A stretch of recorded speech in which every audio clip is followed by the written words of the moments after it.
Cordial saludo a todos nuestros seguidores. Hoy estoy feliz, tengo una invitada de último, de lo último de lo último. ¿Quién eres? Soy María Rocío Bedoya, profesora de la Facultad de Derecho y Ciencias Políticas de la Universidad de Antioquia y actual directora del Centro de Investigaciones. Wow. Nos motiva este programa para toda la audiencia de Sintronicol Nacional, a las 34 subdirectivas y los más 7.000 afiliados que nos siguen, porque el tema de hoy es contrato sindical como estrategia de tercerización laboral ilegal en Colombia. Entrando en materia, ¿por qué hacemos esta investigación? Bueno, esta investigación surge en el Semillero de Asuntos del Mundo del Trabajo, que yo coordino junto con la profesora María Antonia Toro Mona, acá en la Facultad de Derecho y Ciencias Políticas, y digamos que hubo varios asuntos que nos inquietaron para hacer esta investigación. Uno era que yo había hecho una investigación sobre cooperativas de trabajo asociado en el 2006 que se estaban usando indebidamente para precarizar a los trabajadores y a las trabajadoras colombianas. Entonces, en vez de hacerles un contrato laboral, los hacían ingresar a una cooperativa de trabajo asociado. Dimos la lucha para que se prohibiera esa forma de contratación por considerar que precarizaba a los trabajadores y que les negaba sus garantías y derechos laborales. Y justo cuando prohibieron las cooperativas de trabajo asociado, ahí mismo salió un decreto, el 1429 de 2010, impulsado por nuestro presidente Álvaro Uribe, para que las personas o entidades que estaban usando las cooperativas de trabajo asociado, que ya se prohibieron ese año, empezaron a usar el contrato sindical. Entonces, ¿qué pasó? Claro, inmediatamente se prohíben las cooperativas, se ve un crecimiento exponencial de los contratos sindicales como una estrategia para no hacer contratos laborales y por esa vía no solo precarizar a los trabajadores, sino favorecer a los empresarios. ¿Por qué? Porque cuando no se contrata laboralmente, sino a través de una figura civil o cooperativa, o como esta, que es una figura laboral, pero con características civiles, pues también se perjudica a los trabajadores, porque no van a tener las mismas prerrogativas, los mismos derechos que si tuviesen un contrato laboral directamente firmado con la empresa. Estamos con alguien de la Escuela Nacional Sindical, Andrés, nuestro camarógrafo en el día de hoy. Un saludo también a todas las personas de la Escuela Nacional Sindical. Y para ellos nos decían, pregunte, la primera pregunta dice, ¿qué le generó el mayor interés a los investigadores del crecimiento exponencial en el uso o los efectos negativos sobre la libertad sindical y el trabajo digno? Bueno, nosotros empezamos con algunas sospechas de esta investigación y pudimos corroborar esas sospechas. Nosotros pensábamos que el uso de esta figura, que antes había sido pensada para ayudarle a los trabajadores que laboraban alrededor del río Magdalena entre 1900 y 1930, a los braceros, a los operarios, a todos los trabajadores fluviales, de repente cambió enormemente su sentido. Y fue que en el 2010, con ese decreto 1429, se reglamentó nuevamente esta institución que existe desde 1930, pero que se le cambió el sentido totalmente en 2010. Y se le cambió el sentido para que los sindicatos dejaran de luchar por mejores condiciones de los trabajadores que representan y en ese lugar, y en lugar de luchar por esos intereses, empezaran a ayudar con la gestión de las empresas. ¿Con la gestión de qué? La gestión de personal. Entonces ese decreto 1429 de 2010 lo que plantea es el cambio de sentido del contrato sindical para que los sindicatos empezaran a operar como bolsas de empleo y asumieran todas las responsabilidades que tienen los empresarios en materia laboral y de seguridad social. Entonces, para nosotros, digamos, era una sospecha inicial que pudimos confirmar el daño tan grande que esta figura, con esta nueva reglamentación, le hace a los trabajadores individualmente considerados, porque quien esté contratado a través de un contrato sindical no depende de la empresa a la cual le presta los servicios, sino que depende es del sindicato que lo contrate. O sea, el sindicato empieza a orar como si fuera un empleador y el sindicato no tiene las mismas capacidades económicas que una empresa. Fuera de eso, se afecta mucho todo el principio de libertad sindical, porque claro, la negociación se hace entre el sindicato y una empresa, y no entre la empresa y el trabajador. Correcto. Por lo tanto, allí ya no hay posibilidades ni de negociación colectiva ni de huelga. O sea que ahí todo el principio de libertad sindical se ve totalmente afectado. Y no solo eso, sino que también vemos que es muy triste que un grupo de personas que se dicen defensores de sindicatos se hayan prestado para fundar sindicatos de papel, sindicatos que realmente no están cumpliendo con la labor para la cual debe existir el sindicalismo, que es para la democracia en la empresa, para el diálogo social, que se afecta también esa posibilidad de democracia y diálogo social. Entonces mira, afectación de derechos individuales de los trabajadores, afectación de la libertad sindical y lo que tiene que ver con la asociación, la negociación y la huelga. ¿Por qué se afecta la asociación? Porque el trabajador ni siquiera pensaba afiliarse a un sindicato, no, él llega y firma un contrato y de una vez le dicen, usted por firmar este contrato sindical hace parte de un sindicato, y el trabajador ni siquiera sabe qué es el sindicato ni para qué. No, él lo suscribe exclusivamente por acceder a un empleo de baja calidad, un empleo donde no va a tener los mismos derechos ni individuales ni colectivos, pero además con un grupo de sindicalistas que se están enriqueciendo por prestarse para esto, y un grupo de asesores jurídicos que también entran en ese problema de corrupción tan estructural que tenemos en este país, porque me parece que esos asesores jurídicos y esos sindicalistas que están prestando para sindicatos de papel están haciendo un daño muy grande al sindicalismo en Colombia, porque dejan de pensar en las reivindicaciones de la clase trabajadora y de los trabajadores que representan por empezar a ganarse unos dineros por intereses particulares entregando la clase obrera. Vale, digamos que en ese estudio, yo asumo que hicieron estudio de casos de algunas empresas. ¿Hubo algún sector en particular que les haya parecido que usó de forma irregular y de forma exagerada esta tercerización laboral ilegal? Sí, lo que encontramos gracias al estudio de las bases de datos que tiene el Ministerio del Trabajo. Nuestro estudio va de 2010 a 2020. Sí. Y nosotros logramos acceder a esas bases de datos del Ministerio del Trabajo.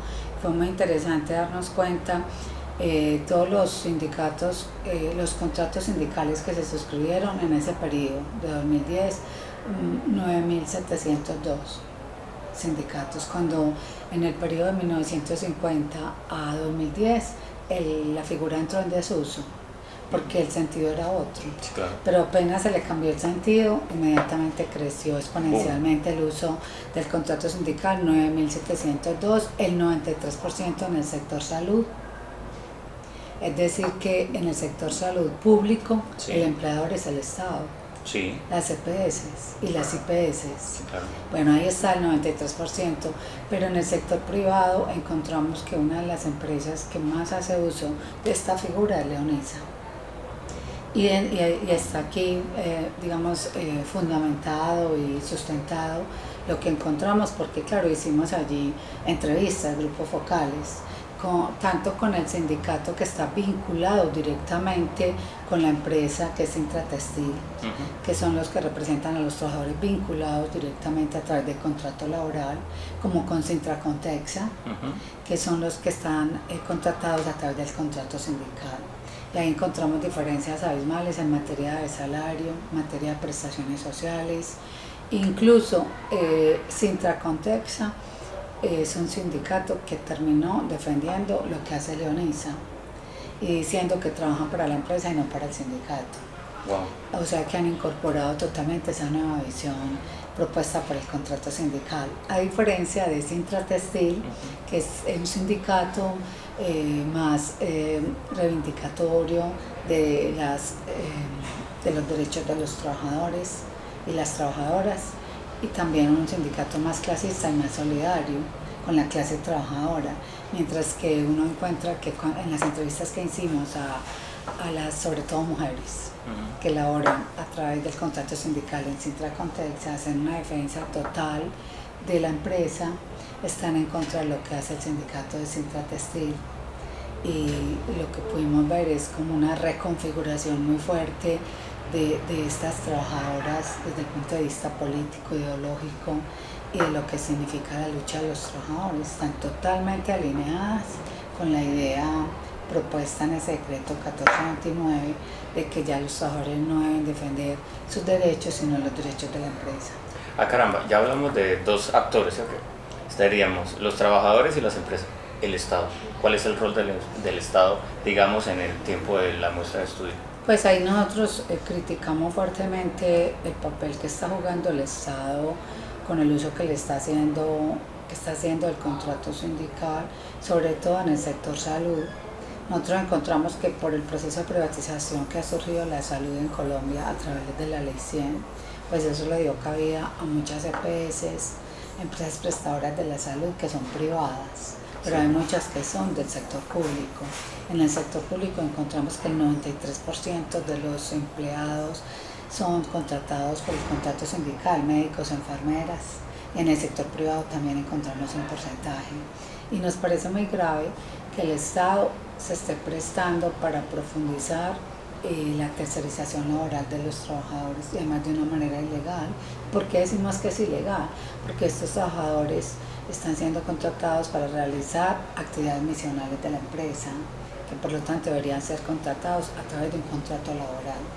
Entonces ahí hay, digamos, un reproche, y creo que un reproche muy bien fundamentado contra el Estado. Por eso nosotros celebramos que en el actual gobierno se haya incluido en el proyecto de reforma laboral la exclusión de esta institución jurídica del régimen laboral colombiano.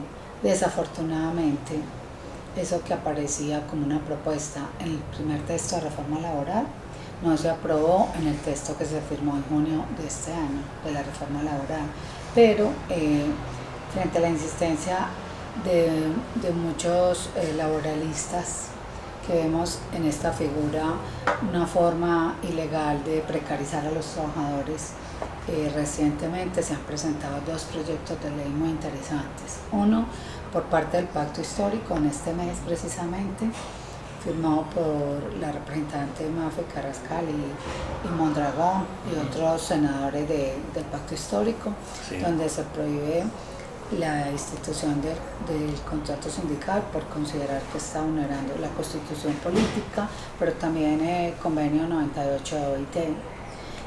Y también hay un reciente proyecto de ley presentado por la senadora Berenice Bedoya Pérez de la ASI, sí, y que lo presentó en agosto de este año, donde el proyecto de ley consiste en prohibir la contratación de personal de la salud a través de esta figura del contrato sindical.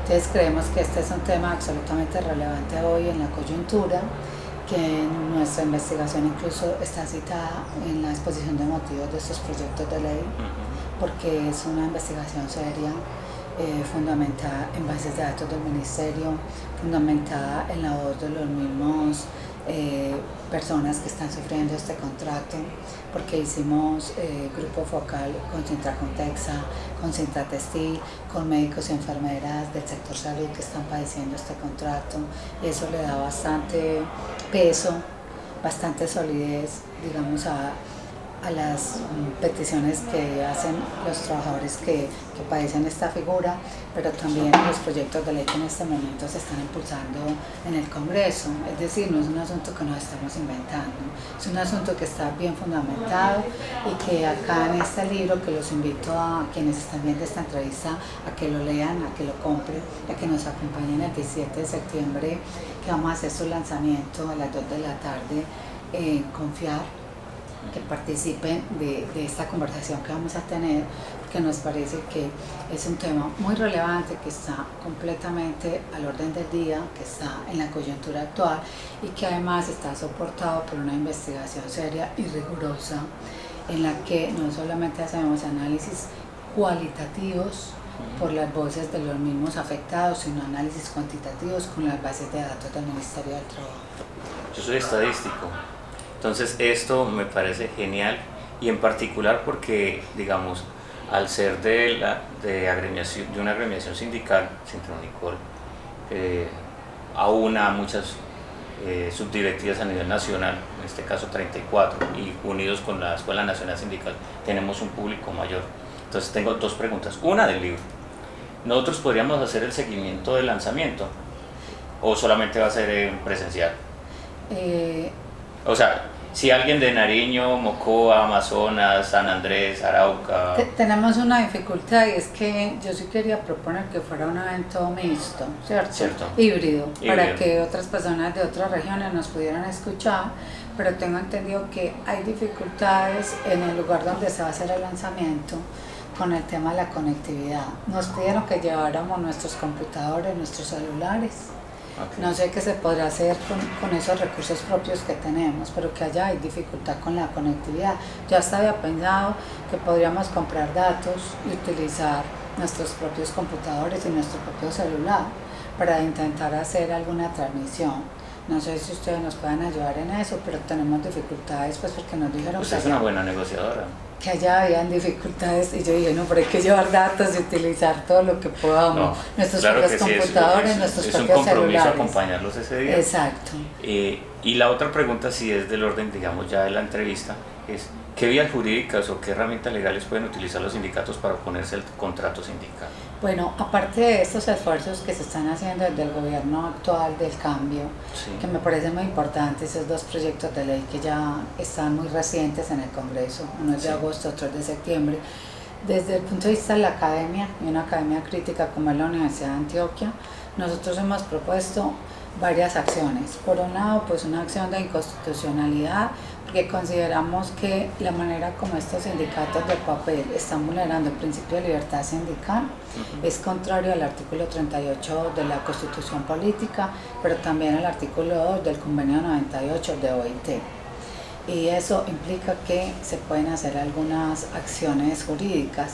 Entonces, aparte de una nulidad por inconstitucionalidad del decreto 1429 de 2010 y el decreto 036 de 2016 que lo reglamentó, creo que también individualmente los trabajadores que están afectados por esta institución jurídica y han visto afectados sus derechos laborales individuales y colectivos podrían iniciar algunas demandas laborales ordinarias en las cuales se discuta el principio de la primacía de la realidad sobre las formas y el contrato realidad, y demostrar que esos contratos que aparentemente han suscrito con un contrato sindical deberían ser verdaderos contratos laborales suscritos directamente, en el caso de las entidades de salud con la entidad de salud, en el caso de Leonisa directamente con Leonisa, sí, claro, y demostrar que ahí hay, digamos, un fraude, un uso indebido de esta institución, y que se deben reconocer verdaderos contratos laborales con las consecuencias que se derivan de ahí,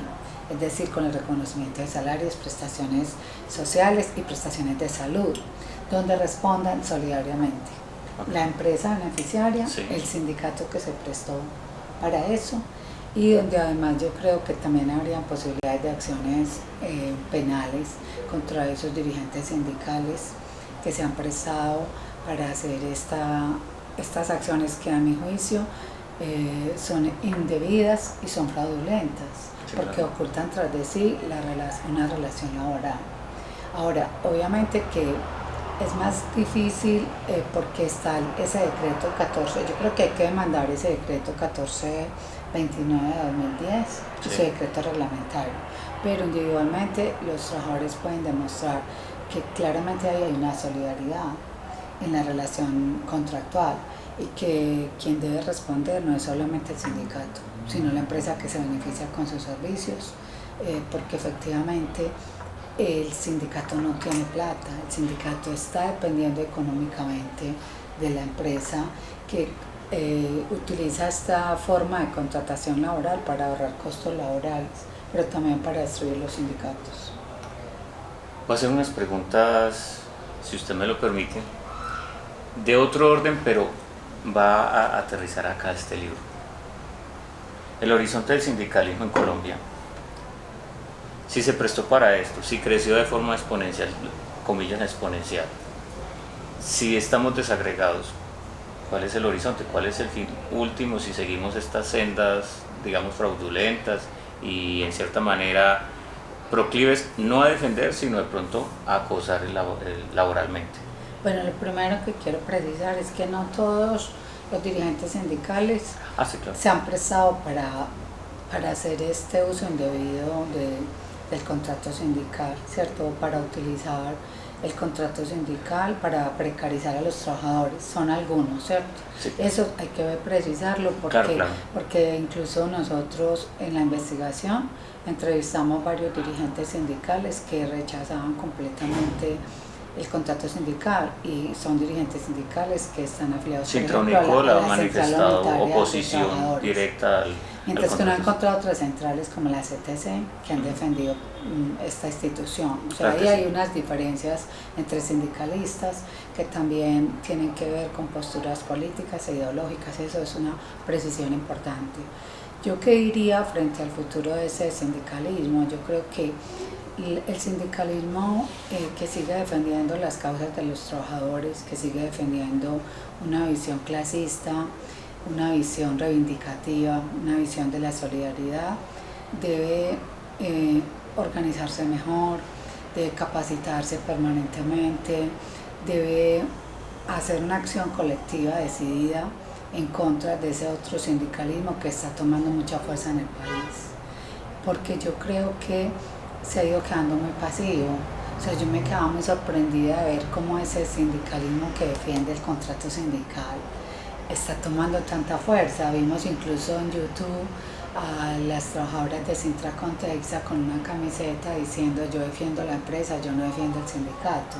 Y yo digo, ¿y dónde está la acción contestataria de esa acción? O sea, ¿qué está haciendo el otro sindicalismo? La dialéctica que se necesita. Que no está de acuerdo con esto, no están haciendo lo que uno esperaría, no están haciendo mucho y yo sí creo que hace falta como más, primero como una respuesta clara a este tipo de sindicalismo y segundo como mayor organización, mayor acción colectiva que acompañe no solo a los trabajadores de la empresa a la cual están adscritos, ¿no? Al conjunto de unos trabajadores que cada vez han perdido su sentido de clase, que se han visto muy afectados por la precariedad laboral, que ya han renunciado a la lucha de sus reivindicaciones solo por estar sobreviviendo con un contrativo a través de un contrato sindical.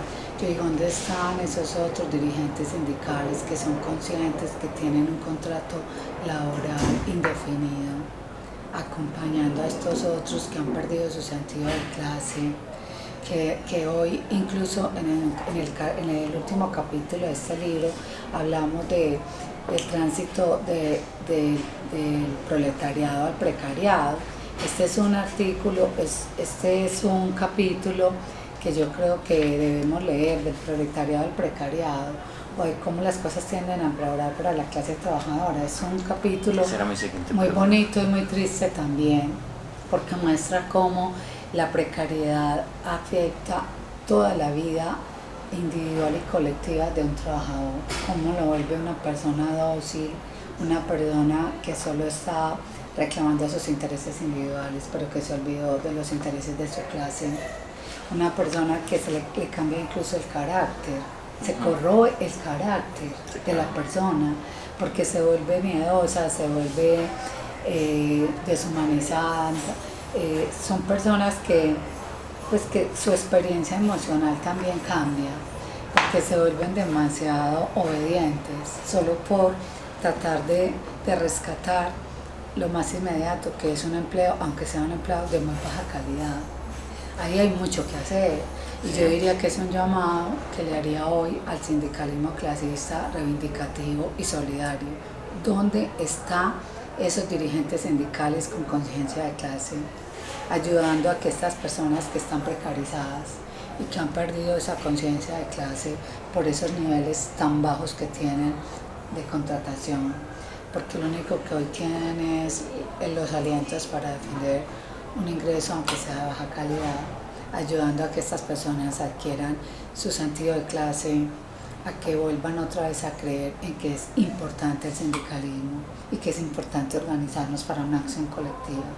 A mí me parece que ahí los sindicalistas que todavía tienen conciencia tienen un trabajo enorme que hacer, con una clase precarizada que hoy Guy Standing, un sociólogo británico que además es economista, ha denominado la nueva clase social del precariado, una clase social sin conciencia de clase, con miedos, con temores, que lo único que hacen es sobrevivir con un contrato de baja calidad, un contrato precario que además ha afectado también su situación emocional, sus vínculos de amistad, Sí, claro. sus vínculos con sus amores, porque todo eso se ve afectado cuando tú estás en una condición de absoluta precariedad.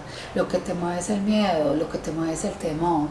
Y ahí creo que el sindicalismo colombiano clasista y reivindicatorio todavía no está a la altura de lo que uno esperaría que deberían estar haciendo para ayudar no solo a ayudarse ellos mismos y a su grupo que representan en su empresa, no, para ayudar a toda esta clase trabajadora precarizada que necesita que vengan los que realmente han comprendido la importancia del sindicalismo en la democracia y en el diálogo social de las empresas, a venir a discutir y a reivindicar no solo sus derechos particulares, sino los derechos de toda esta clase social precarizada, en la que encontramos no solamente a los que están trabajando a través del contrato sindical, no los que están a través de las empresas temporales, de las cooperativas de trabajo asociado, los que no tienen empleo, los que no tienen voz en este país. ¿Quién va a tomar la voz de ellos? Sí, esa era mi siguiente pregunta, era acerca de la tercerización, los que están tercerizados.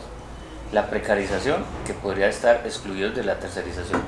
Y adicional, pues, el individualismo, porque hasta donde entiendo el discurso, entonces somos más de una dimensión, no solamente la dimensión económica, somos multidimensionales, y al precarizar la fuente de ingresos también estamos llegando a una pobreza multidimensional, si me lo permite. Entonces, ¿cuál sería la invitación a todas las personas que nos siguen en redes sociales, que nos siguen en este programa? Estamos transmitiendo desde Antioquia, Sintraunical, somos todos desde Antioquia, en unión con la Escuela Nacional Sindical. ¿Cuál sería ese mensaje final para este conversatorio? Bueno, yo diría que un fenómeno muy grave en estos tiempos es el fenómeno de la precariedad laboral. Y este fenómeno de la precariedad laboral nos está haciendo mucho daño a nivel de sujetos sociales, a nivel de trabajadores y trabajadoras, a nivel de nuestros derechos, de nuestras expectativas, de nuestro lugar en la sociedad, y que el sindicalismo, digamos, ha sido un fenómeno histórico muy importante en Colombia que le ha permitido a los trabajadores y a las trabajadoras dignidad en el trabajo, justicia social, y que en la medida en que la precariedad laboral está afectando también esa figura del sindicalismo, tenemos ahí un trabajo muy importante que hacer desde los trabajadores y las trabajadoras, desde la academia crítica, desde un gobierno comprometido con la defensa de los trabajadores y las trabajadoras, luchar para que esa precariedad laboral se resuelva, para que podamos tener relaciones laborales con garantías, porque eso ha sido la lucha de los trabajadores y las trabajadoras de este país. Eso no ha sido un regalo. Los derechos que tenemos ha costado mucho conseguirlos, no los podemos ir entregando así de fácil. Necesitamos recuperar esos derechos perdidos. Por eso me parece importante lo que se logró con la reforma laboral, pero obviamente eso no es suficiente. Todavía necesitamos políticas públicas de empleo, políticas públicas que nos ayuden a resolver de fondo este problema de la precariedad laboral que nos está haciendo tanto daño y que está haciendo que muchas conquistas que se obtuvieron con luchas muy importantes en el pasado se estén perdiendo. Mi llamado es: volvamos otra vez a organizarnos, a movilizarnos. La acción colectiva es muy importante. La conciencia de clase es muy importante y el trabajo de los sindicatos es supremamente importante para que dejemos que unas cuantas personas que han conectado corruptamente con la utilización de figuras como estén dándole una estocada tan fuerte al sindicato en un país como Colombia, que tiene todavía mucho que hacer por las personas que están hoy padeciendo la precarización laboral. Desde la academia comprometida, nosotros seguiremos haciendo y lo seguimos haciendo este tipo de estudios rigurosos, fundamentados teórica y metodológicamente, con trabajo empírico, con fuente documental muy seria, para darle los elementos que necesita el gobierno frente a las políticas públicas que requiere este país, políticas de desempleo, políticas para trabajadores informales, políticas para resolver de fondo la precariedad laboral en la que nos encontramos tan profunda, pero también a los sindicatos les estamos invitando para que se valgan de este tipo de trabajos que están bien fundamentados y tengan como la decisión de seguir adelante con la defensa del sindicalismo que ha sido tan importante en la construcción de democracia y de diálogo social, pero también para que sigan creando conciencia social y se comprometan con un sindicalismo clasista, reivindicatorio de los derechos de los trabajadores y no un sindicalismo que termina ayudándole a los empresarios que tienen valor, digamos, tienen capital, que tienen, digamos, unas asimetrías muy grandes con los trabajadores. Los trabajadores no tenemos las mismas, el mismo poder económico que tienen los empresarios, así que el sindicato no surgió para ayudarle a los empresarios. El sindicato históricamente, mundialmente, desde la revolución industrial surgió para ayudarle a los más débiles, ahí debe mantenerse. Entonces yo hago una invitación para que los sindicatos de este país jueguen el papel para el cual fueron creados desde sus inicios, y no para que hoy, como lo dice el decreto 1429, terminen ayudándole como bolsas de empleo a la gestión de las empresas. Eso me parece muy triste. Tenemos que volver a nuestra senda, a defender los derechos de los más débiles y a defender en este caso los derechos de los trabajadores que están profundamente precarizados en este país. Y hablo de hombres, mujeres, diversidades sexuales, todos los trabajadores y trabajadoras de este país que hoy tienen que trabajar por horas o por días, contratos basura o contratos a término fijo, que les niegan las garantías y los derechos laborales que hemos logrado en este país y que tanto nos ha costado a través de muchas luchas. Hay que volver a esa senda. Esa es mi invitación. Y mi invitación es a que la visitemos y la acompañemos en el lanzamiento. Tarea, compromiso de todos los que están viendo y siguiendo este programa, que lo consigan. ¿Dónde lo consiguen? Bueno, ese día, como esto fue editado por la Universidad de Antioquia y la editorial Tirán Blanche, ¿sí? Va a haber una mesita allá de la editorial Tirán Blanche, donde se va a vender el libro, y allá vamos a poder conversar durante 3 horas sobre todas las inquietudes y todas las preguntas que esta obra les despierte, les suscite, porque la idea es que nos apropiemos de esto y que con argumentos y con evidencias empíricas que contiene este libro defendamos nuestros derechos. Sí, porque es un libro con estadísticas, con rayones, con notas al margen, con cosas muy importantes. Entonces invitamos a toda nuestra audiencia que nos sigan, que sigan el lanzamiento del libro. A la profesora María Rocío Bedoya, muchas gracias por acompañarnos. Esto es un programa de Sintraunicol, Somos Todos desde Antioquia, una alianza estratégica con la Escuela Nacional Sindical, y esto será libro de consulta necesario aquí para allá, ¿cierto? Yo espero que sí, que así sea. Y creo que le hace un aporte importante y unas reflexiones muy serias al sindicalismo en Colombia, porque creo que tenemos que organizarnos mejor y que tenemos que ser más contundentes en la acción colectiva que tengamos, porque la arremetida de esta globalización y de esta tercerización laboral es muy grande, así que nuestra respuesta también debe ser proporcional a esos daños que nos están haciendo con este tipo de propuestas. Yo me pido uno con autógrafo y todo. Bueno, espero que lo compres allá, yo te lo firmo con mucho gusto. Muchas gracias, saludos a todos y mil gracias a todos. Los esperamos el próximo miércoles de 2 a 5 en Confiado. Claro que sí, allá nos vemos.